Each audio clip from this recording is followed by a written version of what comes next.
지금 겪고 있는 코로나 사태는 기후위기와 아주 깊은 관련이 있습니다. 지구온난화로 세계 곳곳에서 가뭄과 홍수, 산불이 일어나고 서식지를 잃은 야생동물이 인간과 가까워지면서 새로운 감염병이 번지고 있습니다. 더 늦기 전에 기후를 극복하기 위해 함께 노력하자고 외치는 청소년들이 여기 있습니다. 스웨덴의 청소년 그레타 툰베리는 왜 더 이상 있지도 않을 미래를 위해 공부를 해야 하냐며 아무도 미래를 위해 노력하지 않고 학교에서 배우는 지식이 우리 사회에는 아무런 의미가 없는데 공부를 하는 게 무슨 소용이 있겠냐며 기후위기에 관심을 촉구합니다. 이렇게 많은 청소년들이 목소리를 모아 얘기하고 있는 기후위기란 무엇일까요? 먼저 기후위기에 대해 알아보기 전 날씨와 기후의 개념을 구분하고 넘어가야 합니다. 날씨는 매일 우리가 경험하는 기온, 바람, 비 등의 대기 상태를 말하며 기후는 수십 년 동안 한 지역의 날씨를 평균화한 것입니다. 기후 변화는 수십 년 혹은 그 이상 지속되는 통계적으로 중요한 기후의 변동을 의미합니다. 최근에는 기후변화가 더 심각한 단계에 이르러 기후위기라는 표현을 주로 쓰고 있습니다. 이와 같은 기후위기로 인해 지구 온도와 해수면이 상승하고 있으며 지구의 기온 상승률이 지금처럼 지속된다면 21세기 말 지구의 평균 기온은 3.7도, 한반도의 평균 기온은 최대 6도까지 상승하고 해수면이 63cm 상승하여 전 세계 주거 가능 면적의 5%가 물속에 잠길 수 있습니다. 곳곳에서 폭염이 잦아지고 앞으로는 계절 간 강수량과 기온의 차이 또한 더욱 커질 것으로 전망됩니다. 그렇다면 기후위기를 늦출 수 있을까요? 무엇보다 기후위기의 주범인 온실가스 배출량을 줄여야 합니다. 당장 온실가스 배출을 멈춘다 하더라도 산업혁명 이전 수준으로 돌아가는 데에는 100년에서 300년이라는 긴 시간이 걸립니다. 오늘 당장 인류가 활동을 멈추더라도 지구온난화는 당분간 계속 진행될 수 있다는 의미입니다. 온실가스 배출을 감축하는 것만큼이나 중요한 대응책은 이미 진행된 기후위기의 영향을 최소화하는 것, 즉 기후위기 적응입니다. 당장 우리가 할 수 있는 일로는 어떤 것이 있을까요? 기후위기 적응을 위해 당장 우리가 할 수 있는 일로는 에너지와 자원 절약 실천, 환경 친화 제품 사용, 폐기물 재활용 적극 참여, 나무 심고 가꾸기가 있습니다. 그렇다면 에너지를 왜 절약해야 할까요? 우리는 수없이 많은 에너지를 소비하며 살아갑니다. 요리를 할 때, 교통수단을 이용할 때, TV를 볼 때, 냉난방 기구를 가동하거나 어두워진 밤 전등을 켤 때, 가정에서뿐만 아니라 우리에게 필요한 물건들을 만들기 위해 공장을 가동할 때에도 많은 에너지가 필요합니다. 에너지를 쓰지 않고 우리는 도저히 살아갈 수가 없습니다. 우리가 사용하는 에너지의 대부분은 석유, 석탄, 천연가스와 같은 화석연료를 태우거나 원자력 발전소를 가동해 얻습니다. 그중 화석연료가 에너지의 80%를 차지합니다. 지질시대에 생물이 묻힌 후 높은 압력과 열, 지형적 특성 등의 요인에 의해서 만들어진 화석연료는 그 양이 한정되어 있습니다. 에너지를 사용하다 보면 여러 오염물질과 이산화탄소와 같은 온실기체가 배출되어 대기오염 및 지구온난화를 야기합니다. 지구의 온도가 높아지면 빙하가 녹아 해수면이 상승하고 이상기후가 나타나며 산성비가 내리고 다양한 동물들의 서식지 환경을 변화시키는 등의 여러 문제를 일으킬 수가 있습니다. 후쿠시마 참사 이후 독일은 2022년까지 모든 원전 폐쇄에 나섰습니다. 대만은 2016년 정권 교체 후 아시아 최초로 원전 폐쇄에 나섰습니다. 스위스는 2017년 이루어졌던 국민투표를 통해 지난 2019년부터 원전을 폐쇄하고 있습니다. 해와 바람이 함께 일하는 부안 등용마을은 한국 최초로 주민이 출자해서 만든 에너지 자립 마을입니다. 2003년 핵 폐기장 반대 운동 이후 2005년 첫 시민 발전소를 세웠고 설립 3년 만에 마을의 가정용 전기의 약 60%를 생산할 수 있게 되었습니다.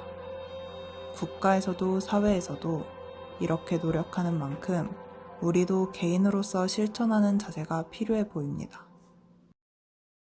덜 버리고 덜 쓰는 삶에 함께 도전해요. 여기 특이한 옷을 입고 있는 환경운동가가 있습니다. 그는 제로 웨이스트 라이프를 실천합니다. 제로 웨이스트 라이프에 대해서 알고 계신가요?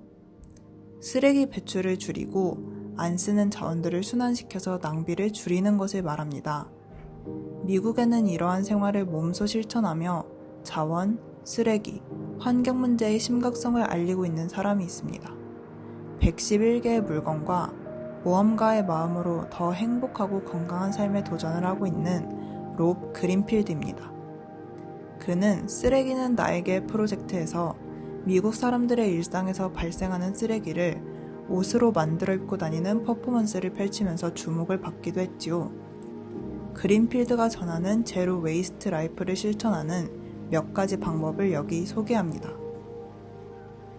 첫 번째, 줄이세요. 제로 웨이스트 라이프의 핵심은 줄이는 것에 있습니다. 필요하다고 느꼈던 것을 최대한 줄일 때 엄청난 양의 쓰레기가 획기적으로 줄어드는 것을 볼 수 있죠. 두 번째, 다시 사용하세요. 재활용을 위해 물건의 용도를 바꾸는 것도 방법입니다. 예를 들어, 이웃이 오래된 서랍장을 버리려고 하는데 당신이 식물을 기를 선반이 필요한 상황이라면 서랍장을 집으로 가져와 흙으로 채우고 식물을 다시 기르기 시작하면 되는 것이죠. 세 번째, 고쳐 쓰세요. 고장나거나 망가진 물건을 그냥 버리지 말고 고쳐서 써보세요. 찢어진 옷은 꿰매 입고 다른 신발은 깔창을 깔고 자전거 바퀴를 갈고 전자기기는 가까운 수리점에 맡겨 고쳐서 오랫동안 쓰는 습관을 기르세요. 네 번째, 거절하세요. 누군가가 필요하지 않은 것을 주거나 선물하려고 할 때 어렵겠지만 거절하세요. 공짜라고 해서 꼭 필요한 것은 아니기 때문이죠. 또한 일회용 제품을 사용해야 하는 상황에서도 거절하려고 노력하는 것이 중요합니다. 다섯 번째, 포장재를 줄이세요. 마트에서 과일이나 채소 등을 고를 때 포장이 과하진 않은지 고려해서 물건을 고르세요. 베란다에서 간단한 채소를 직접 길러 먹거나 재래시장에서 필요한 만큼 장을 보는 것도 좋은 방법입니다. 여섯 번째, 자신만의 물건을 챙기세요. 개인 텀블러를 가지고 다니고 일회용품을 쓰는 식당을 방문하거나 파티에 초대된다면 개인 접시나 용기를 준비해보세요. 플라스틱 빨대 대신 대나무나 스테인리스 빨대, 휴지 대신 손수건을 챙기는 습관도 필요합니다. 일곱 번째, 다시 채워 쓰세요. 용기에 채워져서 나오는 생필품들은 다시 채워 쓰세요. 세탁세제, 주방세제, 바디로션이나 화장품 등 리필을 하면 플라스틱 용기를 덜 쓸 수 있답니다. 여덟 번째, 중고 제품을 사세요. 새 제품에는 뜯자마자 쓰레기가 될 포장지가 많이 딸려옵니다. 필요한 것이 있을 때 중고 제품을 사면 포장지를 줄일 수 있을 뿐 아니라 버려지는 물건도 줄일 수가 있습니다. 아홉 번째, 배출되는 쓰레기를 모니터링 하세요. 제로 웨이스트 삶을 시작할 때 가장 먼저 해야 하는 일입니다. 자신이 어떤 쓰레기를 얼마나 배출하는지 인지하지 못하는 것은 그 행동을 멈추는 방법을 모르고 있다는 뜻이니까요. 안녕하세요. 국민대학교 동아리 그린어리와 숲회입니다. 저희가 이번에 성북구청에서 하는 지역사회 혁신 계획 사업의 일환으로 이 팜플렛을 만들게 되었는데요. 지금부터 그럼 이 팜플렛의 간단한 사용법에 대해 소개해 드리려고 합니다. 그럼 시작하겠습니다. 에너지 절약 얼마나 알고 있을까요? OX 퀴즈를 풀어보면서 함께 에너지 절약 상식에 대해 알아볼까요? 첫 번째, USB는 계속 꽂아놓아도 전력을 소비하지 않는다? 정답은 X. USB를 꽂아놓으면 약간의 전기가 흐른답니다. 두 번째, 내 온수기의 온수 기능은 전기 요금에 영향을 미치지 않는다? 정답은 X. 냉온수 기능을 모두 사용했을 때에는 냉수 기능만 사용했을 경우보다 전력 소모가 5배 더 발생합니다. 따라서 온수 기능 대신 커피포트 사용을 권장합니다. 세 번째, 냉장고 내부를 꽉 채워도 전기 요금에는 전혀 영향이 없다? 정답은 X. 냉장실 내 10% 추가 시 전기 소비가 약 3.6% 증가합니다. 따라서 냉장실은 60%까지만 냉동실은 꽉 채우는 것을 권장합니다. 네 번째, 실내 에어컨 설정 온도는 26도에서 28도가 건강 온도이다? 정답은 O. 실내의 온도차가 5도 이상인 상태에서 장기간 업무 시 면역력 저하로 피부질환과 비염 등이 유발될 수 있습니다. 에어컨 설정 온도를 26도에서 28도로 유지하고 노타이, 노자켓의 쿨비즈룩을 입으면 체감 온도가 2도 내려갑니다. 다섯 번째, 에어컨과 선풍기를 함께 쓸 때보다 에어컨만 쓰는 것이 시원하다? 정답은 X. 실험 결과 50도의 물 500ml로 30분간 냉방 효과를 비교했을 때 에어컨 강풍 단독 사용 시 50도에서 43도로 감소하였고 에어컨 약풍과 선풍기密풍을 동시에 사용했을 시 28도로 감소하였습니다. 이번에는 우리 집 에너지 절약 습관에 대해 체크해봅시다. 여기 15개의 문항 중 해당되는 내용에 O 또는 X로 표시해봅시다. 그리고 동그라미가 몇 개가 나왔는지 세어볼까요? 동그라미가 몇 개가 나왔나요? 0개에서 5개가 나왔다면 우리 이제부터 지구를 위해서 에너지 절약 습관을 만들기 위해 함께 노력해봐요. 동그라미가 6개에서 10개가 나왔다면 당신은 노력파! 앞으로 더 잘할 수 있을 거예요. 동그라미가 11개에서 15개가 나왔다면 당신은 지구를 위해 기후변화를 막으려고 노력하는 멋진 에너지 절약 영웅입니다. 그 다음으로 성북구의 전력 평균 소비량과 여러분 집의 전력 소비량을 비교해볼까요? 전력 소비량은 집으로 전달되는 전기요금 고지서에서 확인할 수 있는데요. 고지서의 아랫부분에 사용량 비교해서 확인할 수 있습니다. 2020년 성북구 가구당 평균 전력 소비량은 시간당 약 230kW인데요. 여러분 집의 전력 소비량은 얼마인지 적어주세요. 평균보다 전력 소비량이 많다면 앞으로 조금씩 줄여보는 건 어떨까요? 전기세도 줄어들고 지구도 지키고 일석이조의 효과를 얻을 수 있습니다. 이번에는 나만의 에코마일리지 목표를 세워볼까요? 에코마일리지란 친환경이라는 뜻의 에코와 쌓는다는 뜻의 마일리지가 합쳐진 말로 전기, 수도, 도시가스를 절약하면 마일리지로 적립할 수 있는 시민참여 프로그램입니다. 홈페이지에서 회원가입 후 고객 정보를 입력하시면 매달 전기, 수도, 지역 난방을 포함한 도시가스 사용량을 한꺼번에 확인하고 관리할 수 있습니다. 홈페이지 가입 후 에너지 사용량은 에코마일리지에서 6개월 주기로 집계하여 마일리지를 적립해줍니다. 이 에코마일리지는 친환경 제품을 구입하는 등 저탄소 활동에 다시 사용할 수 있답니다. 에코마일리지 목표 세우기 스텝 1. 여기에 자신만의 에코마일리지 목표를 5개까지 적어보세요. 팜플렛 7페이지에 있는 에너지 절약 습관을 참고해서 목표를 정해보아요.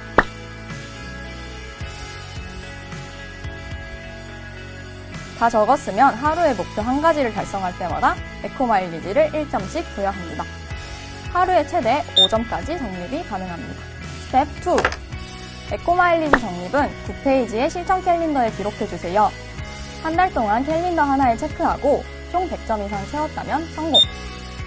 한 달 동안 100점을 채우지 못했다면 그 다음 달에 새로 도전 가능합니다.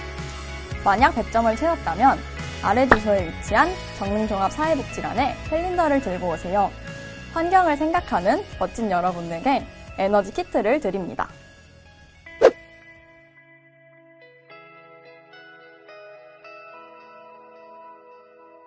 물 쓰듯 쓴다 라는 말이 있듯이 수도꼭지만 틀면 펑펑 쏟아지는 물은 우리 주변에서 가장 낭비하기 쉬운 에너지입니다. 그렇게 낭비해서일까요? 전문가들은 이미 세계 인구의 절반에 해당하는 약 40억 명 정도가 1년 중 한 달 이상 물 부족에 시달리고 있다고 말합니다. 물 절약, 어떻게 할 수 있을까요? 가정에서 쉽게 실천할 수 있는 방법으로는 다음과 같은 방법이 있습니다. 욕실에서 절수용 샤워헤드를 사용하고 화장실에서는 변기수조에 페트병을 넣어 물을 절약할 수 있습니다. 주방에서는 수도꼭지에 절수기를 설치하고 세탁실에서는 빨랫감을 모아 빨아 물을 절약할 수 있습니다. 함께 실천해봅시다. 우리 주변에서 물 절약을 실천하면 얼만큼의 물이 절약될까요? 함께 알아봅시다. 컵에 물을 받아 양치질을 하면 그냥 양치질을 했을 때보다 1.5리터의 물이 절약됩니다.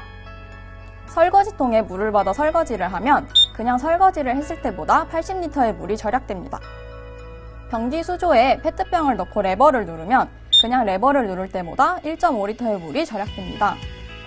15분 이내로 샤워를 하면 물을 받아 목욕했을 때보다 75리터의 물이 절약됩니다. 앞으로 에너지 절약을 생활하겠다는 다짐을 담아 에너지 절약 활동 선언서를 함께 적어볼까요? 맨 위에 이름을 적고 선언서를 한번 읽은 후 아래 현재 날짜를 적고 서명을 하면 선언이 완료됩니다. 선언서 아래에 있는 QR코드에 들어가면 이렇게 서명을 할 수 있는 온라인 폼도 같이 있습니다. 이 팜플렛을 갖고 있지 않으신 분들도 함께 참여하실 수 있습니다.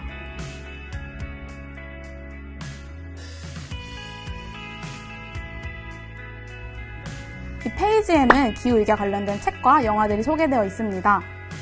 어른들을 위한 책과 영화가 제시되어 있는 본 페이지에 이어 이 영상에서는 어린이들을 위한 책과 영화를 추가로 소개해드리려고 합니다. 부모님 팜플렛에 있는 책과 영화들을 어린이들은 지금 소개해드리는 책과 영화를 보고 함께 환경에 대해 이해하면 좋겠죠? 첫 번째 영화는 로렉스입니다. 모든 환경이 인공적으로 만들어진 플라스틱 도시 스니드빌에 사는 소년 테드와 나무 요정 로렉스가 세상을 바꾸기 위한 모험 이야기를 담고 있습니다. 두 번째 영화는 빅입니다. 지구온난화로 인해 북극과 남극의 동물들이 터전을 잃고 있다는 내용을 담은 영화입니다. 다음으로는 책에 대해 소개해드릴 텐데요. 먼저 첫 번째 책은 고릴라는 핸드폰을 미워해입니다. 핸드폰 사용이 고릴라 서식지를 어떻게 파괴하는지 그 나비효과 같은 놀라운 이야기를 담은 책입니다. 두 번째 책은 내일입니다. 공기가 오염되어 운동장에 나가 놀 수 없게 되었다는 말을 들은 주인공 루와 파블로가 지속 가능한 미래를 찾아 함께 떠나는 세계 여행 이야기를 담고 있습니다. 변하는 우리, 변하는 지구. 여러분도 함께해요. 와!